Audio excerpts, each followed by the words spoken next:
Hey, what's up, folks? It's Jesse with Keeping It Real Finance, the channel that always has your back and tells it like it is. Well, this week it's all about the F.U.D storm. So, colossal F.U.D storm right now in the market. The Jasmy news for the week was a little on the quiet side. As always, I'm still going to go all the way through the feed. I'll give you an update on the hodler wallets. We'll take a look at the chart. We'll see all those different things that are going on, as well as we're going to make a little stop over at the main Jasmy page to kind of take a look at the Sagan Tosu information. So we'll check that out as well. Now, ultimately, we'll wrap it all up with some final thoughts, kind of what I think about this F.U.D storm, all the different implications of it, and maybe what opportunities could be there for you, right? So stick around for that. So as always, if you enjoyed today's video, make sure to hit the like button. If this is your first time to the channel, make sure to subscribe. And if you click the bell, you'll be made aware whenever I post time-sensitive content just like this. And now, let's get it going.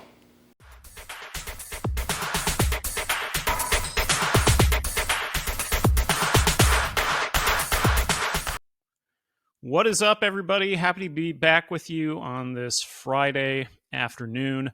Wanted to kick off the video right here with this post here from Hara. Basically found a couple fake accounts here for Dip Metaverse. Wanted to bring this up just because, you know, it looks like this is still going on with numerous accounts here on Twitter, that they're sort of being faked and, you know, people are trying to take advantage of other people. So just a heads up, definitely always look at the spelling of the name here for the at part. That's kind of where it'll be misspelled. So just a heads up that the scammers are still out there in full effect. Now, next thing, just kind of wanted to mention this as sort of a quick celebration and say a big thanks to everybody out there. Could not believe this. I randomly saw that the channel passed 1 million views. Like, just crazy. I never would have imagined when I created this thing a couple of years ago it would get that many views from all around the world. So big thanks to everybody out there. All right. Now, next, here was a post by Lil Bidman. Lil Bidman has got a keen attention to detail, right? So he says here, a new Sony Biz Network video shows footage from the Brilla running track that Kuzit, Jasmy, and Bears Camellia use for the IoT sports testing. They also show a few of Vios in the video. So that was actually super cool that he caught that, because, you know, even though we've had Sony Biz Network publicly come out and say, yes, they have a partnership with Jasmy, you still kind of get these doubters here and there. And so to actually see that connection going on with that track, that was just super cool. So I thought that was a great find there by Lil Bidman. And if you want to find this, you can find it on his page here on Twitter, or I'm sure he probably posted that in Reddit as well. Now, moving up from there, you know, overall, this was a bit of a quiet week. But outside of the F.U.D storm, this was one of the things that kind of happened before everything went red, right? So Jasmy, as I noted here on March 8th, just a couple days ago, is a 99% buy, yet number 64 in popularity. So just imagine where it will be when it makes it into the top 20, top 10, right? I mean, just crazy, right? And so a couple observations from that post. You know, it says here that the typical hold time was 8 days. Like, why? And a lot of people brought it up, you know, who's selling, essentially. And kind of, you know, various people here in the community said, well, this is from the Coinbase learn and earn, essentially. So the people that took the little test, they got $2 or $3 and then they sold it. So that's why it has this 8-day hold time, which really doesn't align with anybody who's been following the project over the past year. I mean, most of us are kind of like long-term holder, DCA kind of people. And that just kind of shows a totally different view of, you know, maybe the people that didn't really know what they were getting. When they took that test, they got their $3 worth and then they sold it, right? So there was that. Now, here was another thing. I got this question here from Ragarm. So how confident are you, Mr. KIR, that will be the top 20? And here's kind of how I saw it. So breaking the top 20 would be roughly a 14x from today, or somewhere around 7 cents. Obviously, those 2026 KPIs are 1767. Some think it could go essentially 15 to 25 cents this year. So I know right now when the market is super bearish, super FUD storm, everything's red, that seems impossible. I get it, right? Even the 1767, I mean, I look at that too and I go, that's a lofty number. But when you start doing the math on the way that they think this thing could work out, that's kind of how they come to it. And so, I think the thing that people miss on this is that, when I do these videos, when I'm talking about it, when other people are talking about it, nobody is saying, hey, this is a guaranteed 100% going to happen, 1767, 2026. What we're saying is that's the goal. So could it happen? Yes. Could they exceed it? Yes, it is possible. When you really start looking at their KPIs, the 107 million users, they could definitely exceed that. It is more than possible. Now, obviously, there are bigger market implications that are in play right now until the businesses start locking up Jasmy Coin. And that's the stuff that's tearing it down at the moment. So you get a lot of, I see a lot of posts here on Twitter of people saying, well, this thing's never going to go up. It keeps going down or whatever. All of that is tied into Bitcoin and the greater market right now. So fourth quarter, that should hopefully start changing. And it should more so be tied into businesses locking up those coins. And then, yes, it's still going to ride the market, but it won't be riding it to the extent that it is today. Okay. So just kind of wanted to highlight that, look at this thing at a 99% buy, and it's only number 64 in popularity. Like, just imagine when the popularity goes higher on this one. So it'll have its day in the sun for sure. We're definitely not there yet. But it just kind of shows you, how much room for growth we have here, which is significant. All right. Now, moving on up from there, this is when everything started to go bearish yesterday, Thursday, right?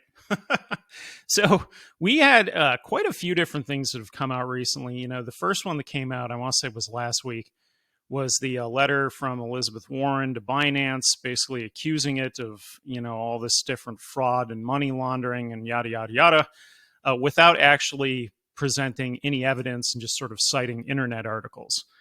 That was kind of the first thing, right? Now, since that time, we had the Biden administration basically propose their new budget, and I'll kind of scroll up a little bit from here, kind of show you what I was looking at here.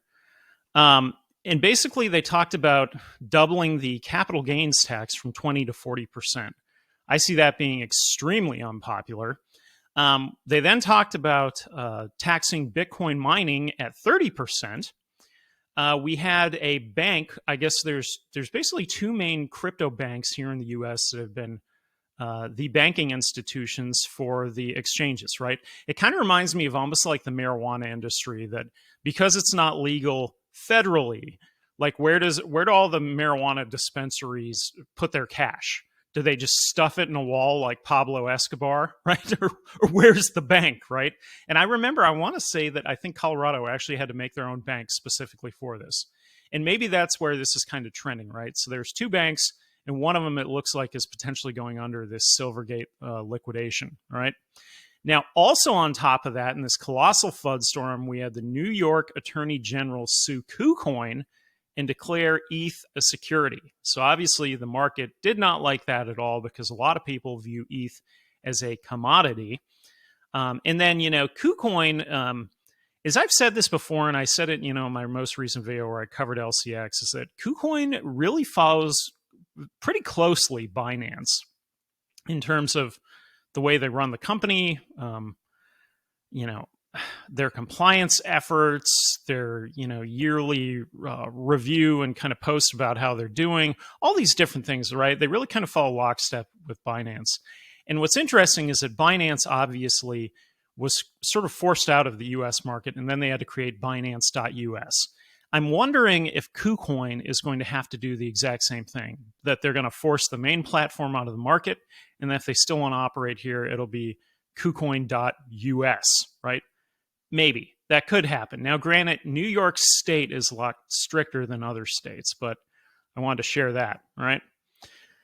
So, going back down, I was thinking about this and I thought, I should just ask ChatGPT since that's pretty popular today. We'll see what it tells me, right? I mean, obviously, I've got my own thoughts of could the Biden administration actually double the capital gains tax? Could they, tax Bitcoin at 30%? And ultimately, ChatGPT kind of came back with the answer that I was thinking all along, which was that essentially the administration can propose it, but Congress has to vote on it and approve it, right? And luckily, here in the US, the Congress is split. Now, interestingly, is usually when you get a polarizing issue like this, sometimes you can bring both parties together. And I think that's exactly what this will do. So I don't know who in the Biden administration thinks it's a good idea to double the tax on capital gains, but that's a horrendous idea. And, one of the things here that ChatGPT said was essentially, if you do that with higher taxes, it would stifle economic growth and discourage investment. And I agree with that 100%. I think that's exactly what that would do. So that's a terrible idea. And, for me, I'm an independent, right? So I just kind of look at the issues as I see fit. But I see this issue kind of uniting people from both sides, because there would be a lot of unhappy constituents within the Democratic Party as well as within the Republican Party on this thing. So I don't see any way that this 20 to 40% happens. There's just no way. The next thing, the Bitcoin mining. So I understand that the government wants to get a piece of the pie. This is what the government does, which really just kind of irks me, which is, they want a piece of the pie just for fun, right? Hey, and let's just say it's 30%. And now you owe us 30%. This is like the sheriff of Nottingham, coming in and just saying, hey, guess what? I see you're operating here in the US with your Bitcoin mining and you're doing well. So now you owe me 30%. And that's on top of, don't forget, Bitcoin having every 4 years those rewards, getting less and less and less. So this business that essentially could be profitable, something like a 30% tax could knock it straight into not being profitable at all. And what would that do? Well, it's going to drive all the mining right out of the US. So yet another terrible idea proposed by the Biden administration. So that's just great, right? But the saving grace in all of this is that I don't see either one of those ultimately getting approved. I don't think that's going to happen, okay? Now, what the effects had on the chart here. So I did this post here where I said FUD storms causing a little turbulence in the Bitcoin chart. We got red indicators. So Bitcoin was basically dropping down our trend line, right? We also have downtrending EMAs. Those are the blue line, the red line, the green line. I'll kind of show you those. So they are currently bullish, but they're trending downwards. So that's about to get bearish, right? Then I said Bitcoin, in terms of good things, is that it was oversold, right? It was oversold and then the bottom fell out. And then underlying upward trend line still in play. It was at the time that I posted that, right? Now, fast forward just a few hours later, following the heels of Letitia James's suit against KuCoin, and Bitcoin just went ahead and plummeted straight through the trend line. So absolutely great. And as Stifler's got it here, jumping right through the window, right? So awesome. So thanks, New York, right? And again, this kind of follows the same thought process of like Gensler, right? So Gary Gensler, the people's champ, he's looking out for you, the investor, and trying to protect you. That's sort of what Letitia James is doing. She's looking out for you, the investor, and trying to protect you. Now, the interesting thing is that I don't think I would have a problem with the government filing suit against bad actors, right? Like obviously SBF's, a whole big scam. Okay, fine, go after him. Doquan's, scammy thing that happened there. Yep, pretty shady. There's probably some things that weren't, fully legal. All right, fine, file the suit. But when you're going after like Kraken, for staking rewards, I mean, come on, right? This one, they're going after KuCoin because, they're saying that ETH is a security. We already know the security law is not good. It's the square peg in the round hole. doesn't fit at all. And, ironically, when I just reviewed LCX Exchange, they're in a little country of Liechtenstein, right? So they have forward-thinking laws and clarity around cryptocurrency. Here in the US, I don't know why that's so difficult. I mean, I don't know if just the smart people aren't in Congress. That's probably part of it, right? Maybe that's part of the issue. Maybe they have some smarter people over there. That's also a monarchy. Here it's not. We have a president who's elected, and all these elected officials, no term limits, and you got what you got, right? So, bottom line here, we had a significant amount of FUD that basically kind of tore down a lot of the market. Now, I did want to go over to Hara's page. And Hara was pretty quiet all week. Really, he just kind of had one tweet of a project that he likes. But I did want to point this out. I noticed this because this has slowly been changing. That in Hara's banner, look at this. Now he's got the mascot of Sagan Tosu back there, right? And that kind of ties into the fan token. And I couldn't remember if I shared this in one of my videos from last couple weeks or not. So I kind of wanted to go over here. Here is the main Jasmy website, and this page, originally was pretty crappy, is now getting better and better and better. I really like it now. So, like, one of the things they have here, here's the mascot here. He's kind of drawn. He looks super cool, and they have this whole section here on the fan token, right? So, from the stadium to the metaverse space, scheduled for home games after July of 2023. Benefits on the day of the summit. So it says, invitation to watching games, including VIP seat invitation with commentary of Sagan Tosu OB. That's pretty cool, right? Access to events inside and outside the stadium on match days, discounts of retail outlets and outside the stadium, provision and purchase of fan token original special goods. Look at this one right here. This is really interesting. Participation in a special metaverse support space with special guest events and prizes. I thought that was super cool, right?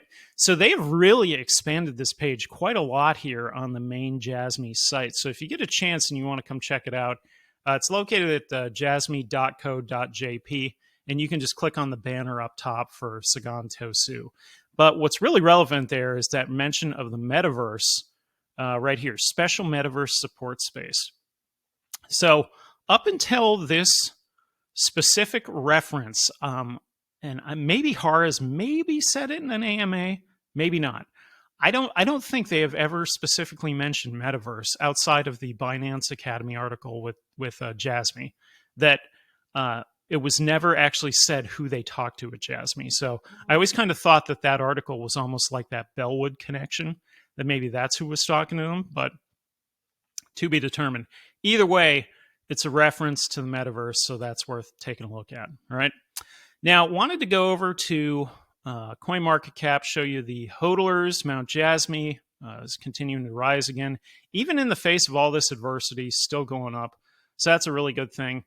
Volume, obviously we're a little bit down on the day, but look, volume's way up on the day. So that's a good thing. Not all bad, right?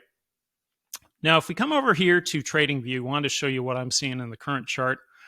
So here's all of our trend lines. Just like everything else, this is kind of that huge bit of FUD that happened yesterday, kind of tore us down a little bit. Right now, we're kind of sitting just above this support of about 0.0048 or so. So we do have a green bar here in the volume. That's a good thing.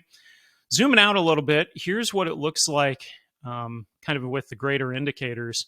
We have basically been oversold. We kind of started dropping all the way back here about February 10th. And, we kind of bumped just a little bit and then have been oversold ever since. Still oversold at the moment, right? We did record a green dot right about here. We only went up a little bit, and then all that FUD happened that kind of tore us down, right? And this is why, with technical analysis, it's good, but it only gets you so far. So, we can follow technical analysis all day long and kind of chart where we think it's going to go. But when you've got those kind of FUD events, it's really hard to overcome that. Now, another observation here, looking at the market cipher B, This green line kind of indicates the money inflow, and you can kind of see the little bit of the green wave here. We did have some money outflow that happened. So that does mean that there are some people that potentially sold on the fear, uncertainty, and the doubt. So just a heads up there, but that's kind of overall what's going on. Now, I wanted to wrap this video up real quick, just kind of talking about the wider market and, all this different FUD and really, the opportunity, let's say, that it has presented to us.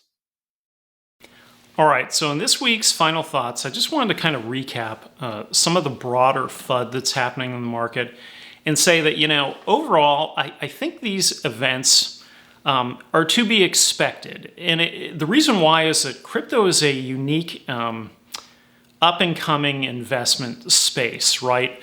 First of all, it's worldwide, so it's really hard to get consistency around laws with it.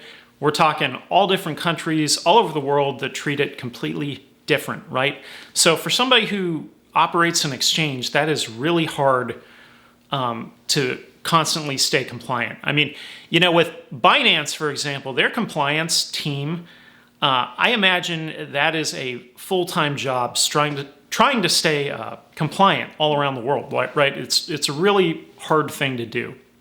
Now, this past week, so we had the lawsuit filed by the Attorney General of New York against KuCoin for basically operating this unregistered exchange and selling unregistered securities, okay? Now, something I do know, if you look at Letitia James, the Attorney General of New York's track record, she usually gets what she wants in all these various suits. Now, is it good for the residents of the state of New York? Probably not. Is it good for the U.S.? Debatable, right? You can look at kind of what happened with Binance already when they left the U.S. and then kind of reopened with Binance U.S. That is an independent company, though Elizabeth Warren seems to have Binance kind of, in her sights, and I'm not really sure what her agenda is there against crypto and the industry as a whole. I get the impression that most of the people bringing these suits, I think, don't really understand the industry, but I do think there's probably some merits to their suit specific to KuCoin that are they unregistered? Probably. They're owned and operated out of the Seychelles, right? So, a lot of the cryptocurrency exchanges are kind of in these various sort of kind of like oddball countries around the world that, are they, quote, tax havens? Not really. It's just, I would say more so favorable laws towards those companies to stay compliant, right? So compliancy is always going to be a challenge in crypto pretty much no matter what, right? Now, outside of that, so you go to the Biden administration and you go to their proposal to double the capital gains tax, which is a horrible idea because basically, yeah, you would be taxing the rich, but you're also taxing everybody in the middle class and everybody in the lower class who buys and sells, whether it's stocks, crypto, whatever. That's the kind of policy that unites everybody against you. So that's an awful idea. So whoever proposed that one should probably be released from the team. All right, the next thing, the Bitcoin mining. As I mentioned earlier, this is an up-and-coming industry, but what you always have to think about is that every 4 years, the rewards that they make, basically their income is cut in half. So their income is cut in half as time goes on every 4 years. And on top of that, you want to tax them 30%. That is a stretch, right? And this is at a time where China shut down Bitcoin mining in China because they couldn't control everything, right? So all that mining came to the US. Now you want to tax it 30%? Well, all that mining is going to go somewhere else. So again, a terrible policy proposal. Where you could get, taxes, there's umpteen different areas. Why you would target these is very questionable, and it kind of shows a lack of understanding for the whole industry that, there's a lot of people in crypto retail that are lower income, middle income, right? There's probably very few in crypto that are, that upper income 1%, right? I mean, that's kind of how it is. So really, when you say you're going to go after these industries, you're kind of going after the little guy. And the little guy is the guy who put you in office. So don't forget that, elected politicians, right? So, I think there's that whole angle. Now, the banking angle, that's definitely a problem. So here in the US, as I said earlier, this reminds me of the marijuana industry where they basically cannot get federal banking. So banking is FDIC insured, but you have something that's legal at a state level, but not at a federal level. Therefore, a federally insured bank cannot let you deposit your cash, right? It's kind of the same thing when it comes to crypto, is that it's kind of a murky gray area, and it's because the technology, the industry, the market has advanced beyond what the existing laws here are in the US. And so the square peg in the round hole is what we keep on doing, right? That's what Gensler's doing. That's what Letitia James is doing. The Biden administration, they are hammering that square peg in the round hole, and Elizabeth Warren's got a sledgehammer really going at that square peg in the round hole. They do not get it. It's really not that hard. The thing in the back of my mind I keep thinking is, okay, so there are numerous crypto industry leaders that operate here in the US. In fact, Brian Armstrong, the CEO and co-founder of Coinbase, just shared a photo the other day of like 10 of them at dinner together. Why these various politicians cannot get together with this group of people and simply sit down and have a conversation is just baffling, right?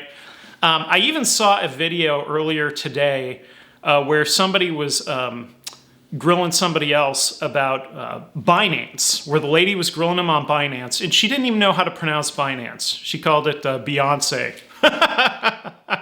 It's like, come on, it rhymes with finance, like clearly you are not the person to be regulating this because you have no idea what you're talking about, right? And that's like the problem we have right now, but how do you get consistency, right? That's the big question. And this is where, in the past, I've talked about the crypto industry worldwide needs to create like a consortium that self-governs, kind of like NATO. And they all need to follow the same rules and try to stay compliant. And if they can, basically they can be compliant in various countries. Whoever's the strictest country, that's probably what they need to shoot for if they really want to do business there. Maybe like a Japan, right? That would kind of make sense. So in terms of all of that FUD that's happening, and the letter from Elizabeth Warren to Binance accusing them of fraud and money laundering, which yet again is pretty much the dumbest thing ever because blockchain is a chain of every transaction. So if you're going to launder money in a never-ending chain that records every transaction, you're a complete idiot, right? So again, shows you that Elizabeth Warren doesn't know what she's talking about when it comes to crypto whatsoever, all right? So all that FUD, right? Tons and tons of FUD just swirling. It's a washing machine of FUD this week. But here's the silver lining. So the silver lining is this. I have said all along, I thought this market would turn around in the summertime. I did not say I thought it would turn around January 1st, which is what it did, right? It spiked pretty much the first 6 weeks of the year, right? Straight up is where the market was headed. Now we've had this huge FUD storm sort of derail everything. What it means is that if you are a leverage trader, you are going to get burned. I just saw it recently where it was like another, however many, 90 million leverage traders were liquidated on this recent dip. You're always going to get crushed in leverage trading. Is kind of how I view it. It's very, very risky, very hard to do that.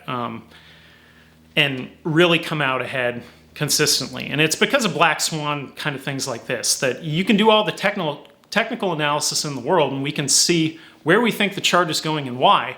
But then you have like 4, 5, 6 of these events all happen at once and it tears everything down. And no one really knew that was coming, right? In fact, KuCoin didn't even know that was coming. You didn't see any statement from them ahead of time or anything. It just kind of came out, right? So there's all that.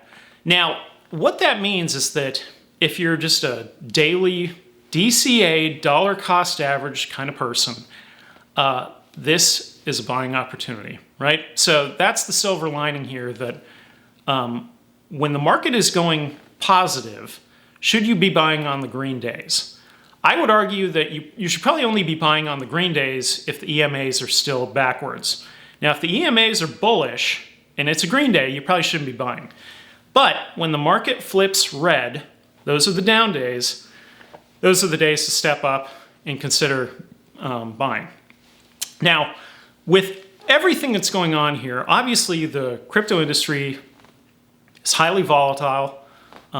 It's high risk.